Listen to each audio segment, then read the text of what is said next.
Hello বন্ধুরা, সবাইকে আবার নেচার সময়ে স্বাগত জানিয়ে আজকের এই ছোট্ট মিনি ব্লগটা আমার গাছেদেরকে দিয়ে শুরু করলাম। তো দেখো, এখানে বেগুন গাছে তো প্রচুর পরিমাণে ফুলও যেমন হয়েছে তেমনি পোকাও ধরেছে। যাক, পোকাগুলো এখন অনেকটা নষ্ট হয়েছে। এই দেখো, পোকাগুলো পাতাগুলো খেয়ে পালাচ্ছে এই পোকাগুলো।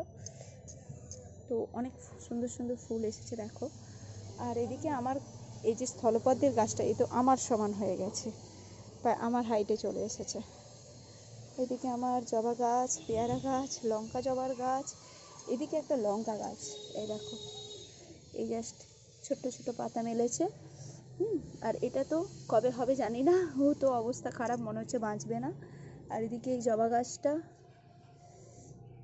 আর তোমাদেরকে দেখাই, ও আমার গাছে একটা বেগুন হয়েছে, এই দেখো। এই একটা ফুলের গাছ, যেটা আমার এখনো গ্রো ব্যাগেই রয়েছে, কিন্তু দেখো কি সুন্দর ফুল এসেছে গাছটাতে, দুর্দান্ত লাগছে। কি সুন্দর কালারটা, দারুণ, কি সুন্দর পিঙ্ক পিঙ্ক কালার, দেখতে সুন্দর লাগছে। এই দিকে দেখো আমার পুদিনা গাছগুলো আবার নতুন করে সুন্দর ডানাপালা মেলেছে, শুকিয়ে গিয়েছিল রোদে। তারপরে এদিকে দেখো তুলসী গাছটা, সেটাও সুন্দর ঝাড় নিয়েছে, একদম ইয়ে হয়ে গিয়েছিল, ঝাড় হয়েছে আবার। এই দিকে দেখো আমার মালবেরি গাছে কি অসম্ভব মালবেরি ধরেছে, দেখো প্রত্যেকটা ডালের এনে মালবেরি ধরেছে। আর এদিকে দেখো একটা মালবেরি পেকে রয়েছে, লাল লাল হয়ে গেছে, এটা কালো হয়ে যাবে। এটা কালো হয়ে গেলে তখন বুঝতে হবে এটা পেড়ে নেওয়ার সময় হয়ে গেছে।